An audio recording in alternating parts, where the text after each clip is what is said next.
Hino, capítulo 12. Os falsos mestres. Vi depois em meu sonho que, enquanto os dois caminhavam, Fiel, ao olhar para o lado, viu ao longe, pois nesse trecho havia espaço bastante para todos eles caminharem lado a lado, um homem chamado Tagarela. Era homem alto, e sua aparência era um tanto melhor à distância do que de perto. A esse homem, Fiel dirigiu-se assim: Ei, amigo, para onde está indo? Para a Terra Celestial? Sim, é para lá que eu vou. Ótimo, então esperamos contar com a sua boa companhia.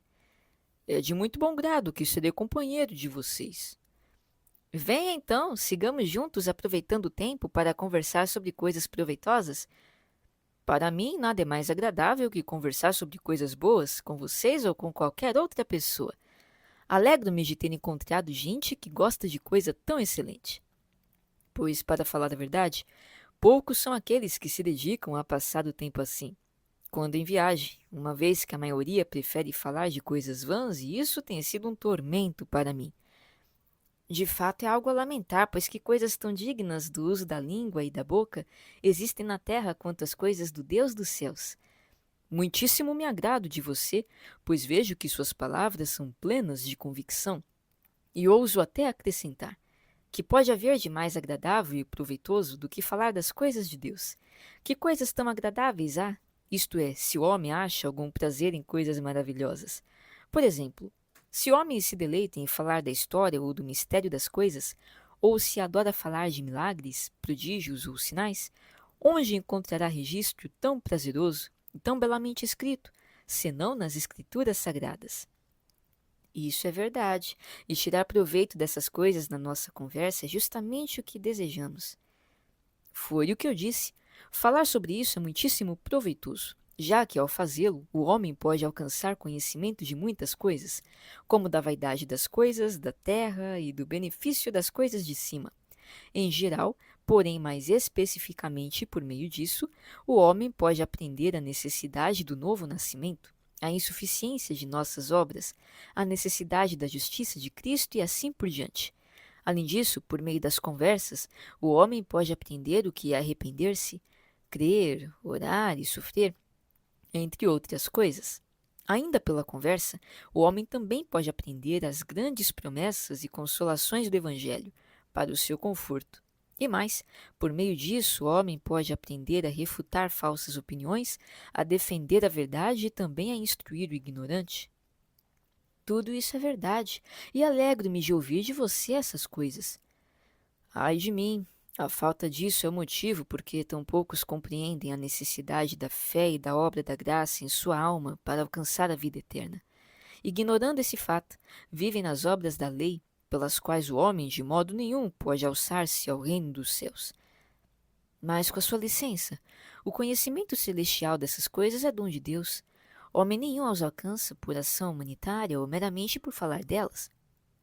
Tudo isso sei muito bem, pois o homem nada pode receber a menos que lhe seja dado do céu. Tudo provém da graça, não das obras. Eu poderia citar 100 passagens bíblicas que confirmam isso. Pois muito bem, mas em que tema iremos agora concentrar nossa conversa? No que quiser. Eu falaria das coisas celestes ou terrenas, coisas morais ou evangélicas, coisas sagradas ou profanas, coisas passadas ou vindouras, coisas estranhas ou comuns, coisas mais essenciais ou circunstanciais, contanto que tudo se faça para proveito nosso. Então Fiel se admirou e, aproximando-se de Cristão, pois este até aqui caminhava afastado dos outros dois, disse-lhe baixinho: Que companheiro magnífico encontramos! Certamente esse homem dará um excelente peregrino. Cristão sorriu modestamente diante disso, dizendo: Esse homem de que tanto você se admira enganará com a língua 20 pessoas que não o conheçam. Então você o conhece? Se conheço? Sim, e ainda melhor do que ele mesmo se conhece. Diga-me então que espécie de gente ele é. Seu nome é Tagarela. Morava na nossa cidade. Admira-me você ser um estranho para ele. Só pode ser por causa do tamanho da nossa cidade. É filho de quem? Onde morava? É filho de certo bem falar e morava na rua da Parola. Todos os que o conhecem lá na Rua da Parola o chamam de tagarela, e apesar de sua língua de trapo, não passa de um coitado. Ora, ele me parece um homem muito distinto. Isso acontece àqueles que ainda não conhecem, pois ele é melhor de longe. De perto, é bem desagradável. Isso de você dizer que ele é um homem distinto me faz lembrar o que já observei na obra do pintor, cujos quadros parecem melhores de longe, mas que de bem perto são bem desagradáveis. Inclino-me, porém, a pensar que você está apenas brincando, pois sorriu. Longe de mim brincar com esse assunto, embora eu tenha mesmo sorrido. Hoje acusar alguém falsamente, pois vou lhe dizer mais algumas coisas sobre ele. Esse homem gosta de qualquer companhia e de qualquer conversa. Assim como conversou agora com você, também conversa nas tavernas. Quanto mais bebida tem na cachola, mais fala coisas fúteis. A religião não tem lugar em seu coração, nem em sua casa, nem em sua conduta. Tudo o que ele tem reside na língua, e sua religião é apenas fazer ruídos com ela. É mesmo? Então estou muito enganado a respeito desse homem. Enganado? Pois pode estar certo disso. Lembre-se do provérbio. Eles dizem e não fazem. Mas o reino de Deus consiste não em palavras, mas em poder. Ele fala de oração, de arrependimento, de fé e do novo nascimento, mas nada sabe se não falar disso. Frequentei sua família e o observei em casa e na rua, e sei o que digo, dele é verdade. Sua casa é tão vazia de religião quanto a clara do ovo o é de sabor. Não há ali nem oração, nem sinal de arrependimento do pecado. Sim, o bruto, ao seu modo, serve a Deus bem melhor do que ele. Ele é a própria nódoa, a própria desgraça, a própria vergonha da religião para todos os que o conhecem. Dificilmente se ouvirá um elogio a ele em toda a região da cidade onde mora. Assim diz a gente comum que o conhece, santo na rua e diabo em casa. Sua pobre família bem o sabe. É tão bruto, tão insolente, tão insensato com os seus servos, que eles nem sabem o que lhe fazer ou lhe dizer. Homens que têm alguma relação com ele, continuou o cristão, dizem que é preferível lidar com os ímpios, pois aqueles serão mais justos do que este. Esse tagarela, se é que é possível, o suplanta na fraude e no logro. Além disso, ele cria os filhos para que sigam seus passos. E se percebe em algum deles uma tola timidez, pois assim denomina o primeiro sinal da boa consciência, o chama de nécio e cabeça dura, e de modo nenhum lhe arruma trabalho nem fala dele elogiosamente diante dos outros. De minha parte, sou de opinião de que ele, por meio de sua vida ímpia, fez muitos tropeçarem e caírem, e se Deus não impedir, será ainda a ruína de muitos. Pois bem, meu irmão, sou obrigado a acreditar em você não só porque você diz que o conhece, mas também porque é como cristão que retrata as pessoas. Não posso acreditar que você diz essas coisas por mal, mas sim porque é a mais pura verdade. Se não conhecesse mais do que você, talvez dele tivesse a mesma impressão que você teve de início. Sim, e esse retrato viesse somente de inimigos da religião. Eu consideraria calúnia, coisa que muitas vezes os homens maus fazem ao nome e à profissão dos bons homens. Mas de todas essas coisas, e ainda de muitas outras igualmente ruins, posso provar que ele é culpado, e isso sei por conhecimento direto. Além disso, os bons homens se envergonham dele. Não podem chamá-lo nem irmão nem amigo. A própria menção de seu nome entre os bons os faz corar se o conhecem.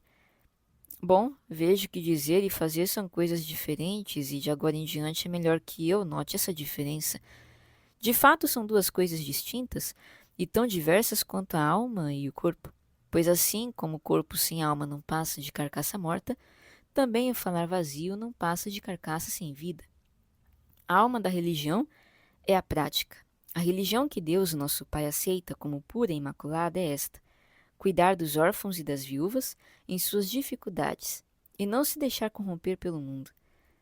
Disso Tagarela não se dá conta. Ele acha que ouvir e falar fazem um bom cristão, e assim engana a própria alma. Ouvir é somente a semeadura. Falar não é suficiente para provar que o fruto já está de fato no coração e na vida. É bom saber que no dia do juízo os homens serão julgados segundo os seus frutos, pois não lhes será perguntado: vocês acreditaram? Mas vocês foram praticantes ou meramente faladores? E assim serão julgados. O fim do mundo se compara à nossa colheita, e você sabe que os homens na ceifa só consideram o fruto. tampouco nada se pode aceitar que não seja da fé. Falo isso para lhe mostrar como a confissão de tagarela será insignificante naquele dia. Isso me faz lembrar Moisés quando ele determina as características do animal puro.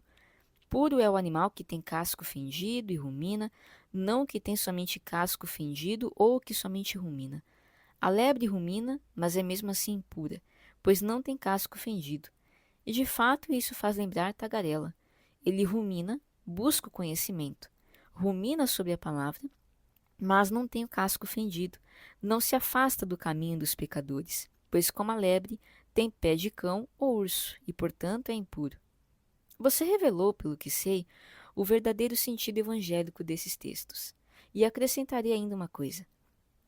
Paulo chama alguns homens, sim, e os grandes faladores também de sino que ressoa e prato que retine, ou seja, como ele expõe em outra passagem, coisas inanimadas que produzem sons, coisas sem vida, isto é, sem a verdadeira fé e graça do Evangelho, e consequentemente coisas que jamais serão postas no reino dos céus entre os que são filhos da vida, embora o som de suas palavras seja como a língua ou a voz de um anjo.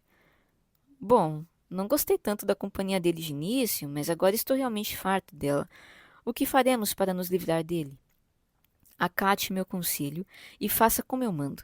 Você verá que ele também logo estará farto da sua companhia, a não ser que Deus toque o coração dele e o converta. O que você quer que eu faça?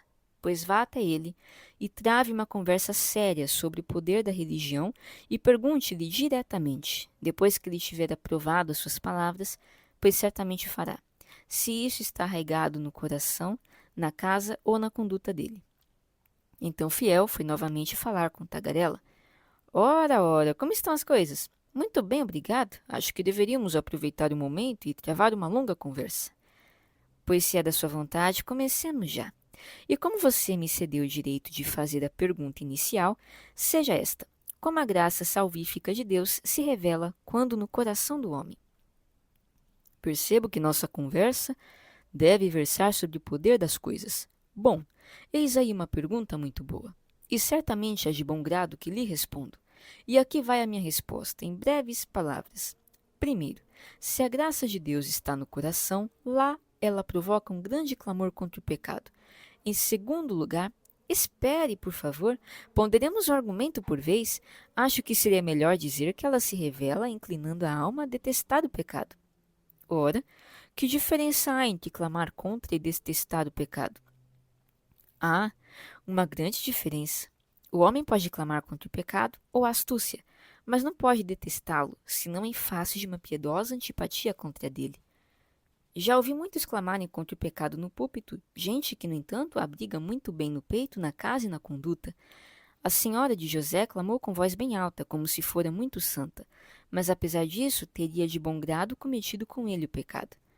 Alguns clamam contra o pecado como a mãe grita com a filha no colo, chamando-a atrevida e malcriada, para logo depois abraçá-la e beijá-la. Percebo que você espreita a ocasião de me surpreender em erro. Não, não. Pretendo apenas esclarecer bem as coisas. Mas qual é a segunda coisa pelo que você aprovaria a revelação da obra da graça no coração? Um grande conhecimento dos mistérios do Evangelho? Esse sinal deveria ter vindo primeiro. Mas primeiro o último é também falso. Pode-se alcançar conhecimento, grande conhecimento, dos mistérios do Evangelho, sem, no entanto, haver nenhuma obra da graça na alma. Pois mesmo se o homem possui todo o conhecimento, ainda assim pode nada ser, e consequentemente não ser filho de Deus. Quando Cristo disse, vocês entenderam todas estas coisas? E os discípulos responderam sim, ele acrescentou, felizes serão se as praticarem. Ele não bendiz o conhecimento deles, mas a prática, pois há conhecimento alheio à ação, aquele que conhece a vontade do Mestre e não a põe em prática. O homem pode ter o mesmo conhecimento que um anjo, sem, no entanto, ser cristão. Sendo assim, o seu sinal não é verdadeiro. Na realidade, conhecer é algo que agrada a faladores e fanfarrões, mas é a prática que agrada a Deus. Não que o coração possa ser bom sem conhecimento, pois sem isso o coração nada é. Há, portanto, conhecimentos e conhecimentos. O conhecimento que se funda na mera especulação e o conhecimento acompanhado da graça da fé, e do amor, que leva o homem a fazer de coração a vontade mesma de Deus. O primeiro desses serve ao falador, mas sem o segundo, o verdadeiro cristão não se contenta. Dai-me entendimento para que guarde a tua lei e ela obedeça de todo o coração. Você novamente espreita a ocasião de me surpreender em erro. Isso não é edificante. Bom, se é da sua vontade, proponha outro sinal de como essa obra da graça revela a sua presença. Não, pois vejo que não concordaremos. Bom, se não quer fazê-lo, permita-me então propor um sinal. Você tem toda a liberdade. A obra da graça na alma se revela tanto àquele que a tem, quanto a observadores. Aquele que a tem, assim se revela. Dá-lhe convicção do pecado, especialmente da corrupção de sua natureza, e do pecado da descrença, pelo qual certamente será condenado, se não encontrar misericórdia aos olhos de Deus pela fé em Jesus Cristo.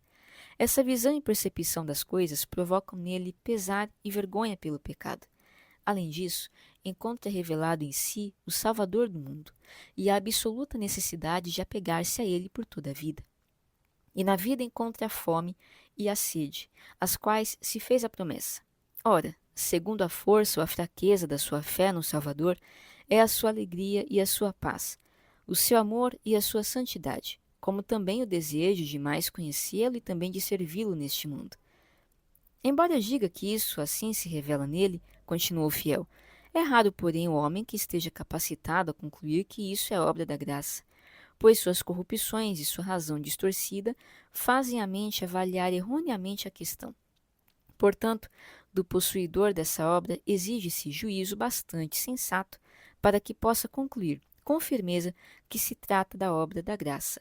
Aos outros, revela-se do seguinte modo: primeiro, por uma confissão experimental da sua fé em Cristo. Segundo, por uma vida coerente com essa confissão, ou seja, vida de santidade.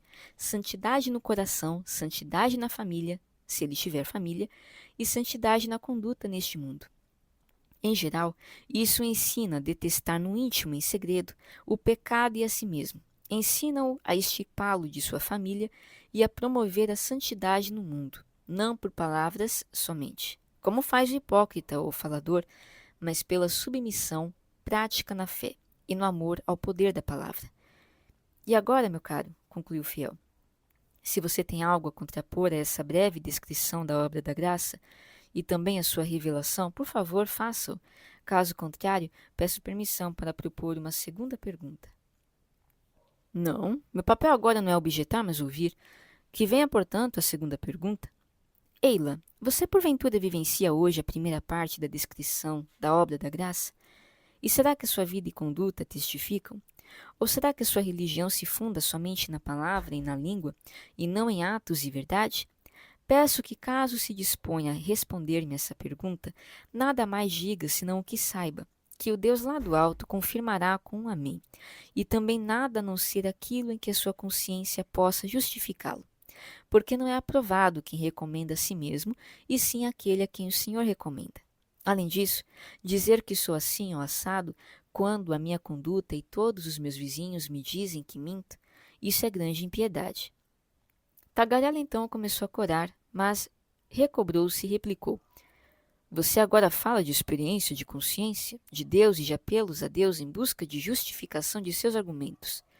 Confesso que não esperava esse tipo de discurso. Nem estou disposto a responder a tais perguntas, pois não me julgo obrigado a fazê-lo, a menos que você se tenha arrogado a tarefa de catequizar-me.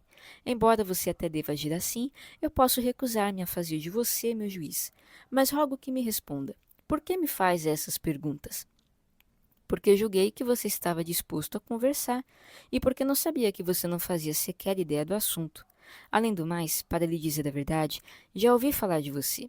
Ouvi que é homem cuja religião se funda nas palavras e que a sua conduta desmente a sua confissão. Confissão que é somente da boca para fora. Dizem que você é uma nódoa entre os cristãos, que a sua conduta impiedosa só faz piorar a religião, que alguns já tropeçaram devido a seus caminhos iníquos, e ainda muitos correm o risco de destruição por sua causa. A sua religião anda de mãos dadas com a taverna, a cobiça, a impureza, a injúria, a mentira, a vã companhia e assim por diante. Vale para você o provérbio que se diz de uma meretriz: assim como ela é vergonha para todas as mulheres, também você é vergonha para todos os crentes.